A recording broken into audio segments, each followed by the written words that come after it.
Tuesday of the 12th week in Ordinary Time. A reading from the book of Genesis. Abram was very rich in livestock, silver, and gold. Lot, who went with Abram, also had flocks and herds and tents, so that the land could not support them if they stayed together. Their possessions were so great that they could not dwell together. There were quarrels between the herdsmen of Abram's livestock and those of Lot's. At this time the Canaanites and the Perizzites were occupying the land. So Abram said to Lot, "Let there be no strife between you and me, or between your herdsmen and mine, for we are kinsmen. Is not the whole land at your disposal? Please separate from me. If you prefer the left, I will go to the right. If you prefer the right, I will go to the left." Lot looked about and saw how well watered the whole Jordan plain was as far as Zoar, like the Lord's own garden, or like Egypt. This was before the Lord had destroyed Sodom and Gomorrah.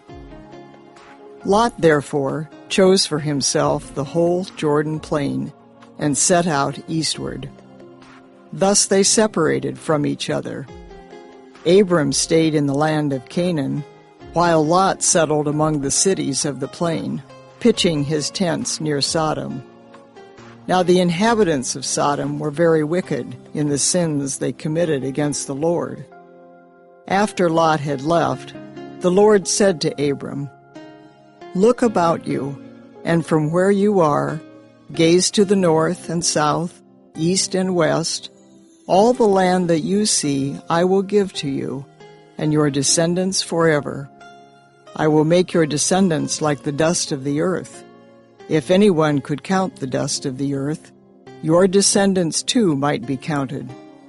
Set forth and walk about in the land, through its length and breadth, for to you I will give it." Abram moved his tents and went on to settle near the terebinth of Mamre, which is at Hebron. There he built an altar to the Lord. The word of the Lord. The responsorial psalm. The response is, "He who does justice will live in the presence of the Lord." He who walks blamelessly and does justice, who thinks the truth in his heart and slanders not with his tongue. He who does justice will live in the presence of the Lord. Who harms not his fellow man, nor takes up a reproach against his neighbor, by whom the reprobate is despised, while he honors those who fear the Lord. He who does justice will live in the presence of the Lord. Who lends not his money at usury, and accepts no bribe against the innocent. He who does these things shall never be disturbed. He who does justice will live in the presence of the Lord. A reading from the Holy Gospel according to Matthew. Jesus said to his disciples, "Do not give what is holy to dogs, or throw your pearls before swine, lest they trample them underfoot and turn and tear you to pieces. Do to others whatever you would have them do to you. This is the law and the prophets. Enter through the narrow gate, for the gate is wide and the road broad that leads to destruction, and those who enter through it are many. How narrow the gate and constricted the road that leads to life, and those who find it are few." The Gospel of the Lord.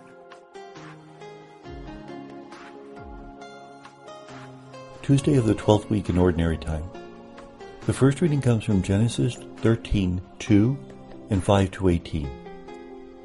Yesterday we heard of how Abram left his ancestral land in order to travel to the land that God had called him.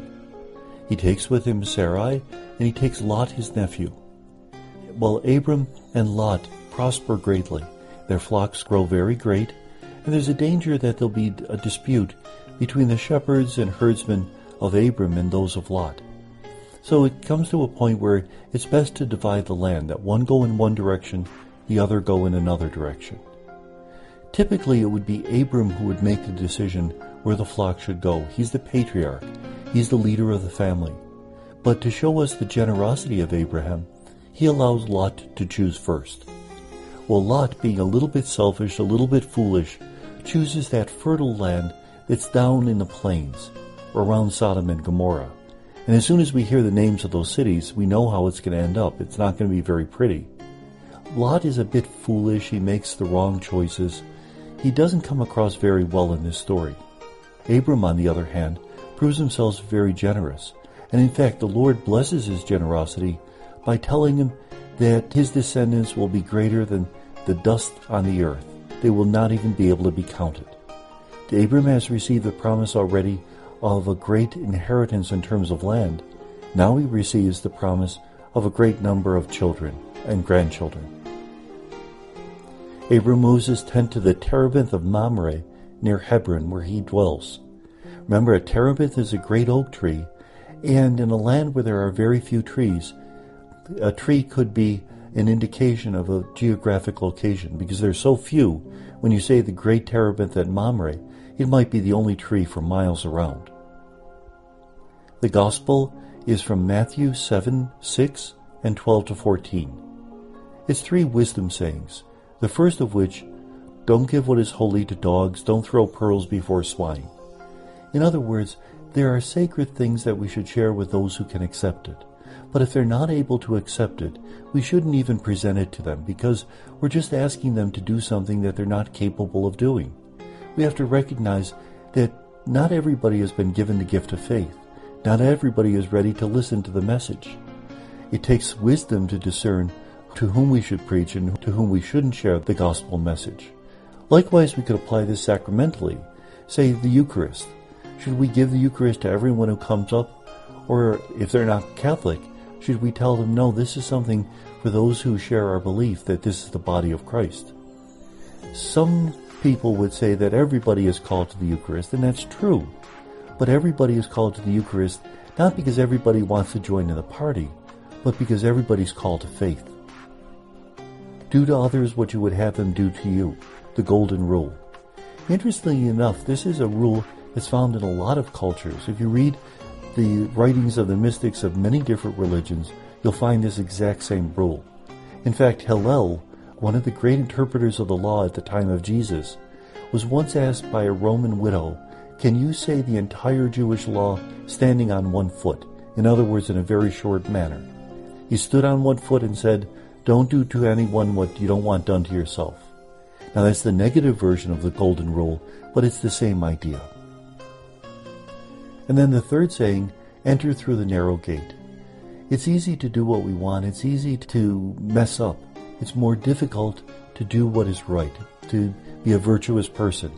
We should try to enter through that narrow gate, because the other gate is wide, but it leads to room.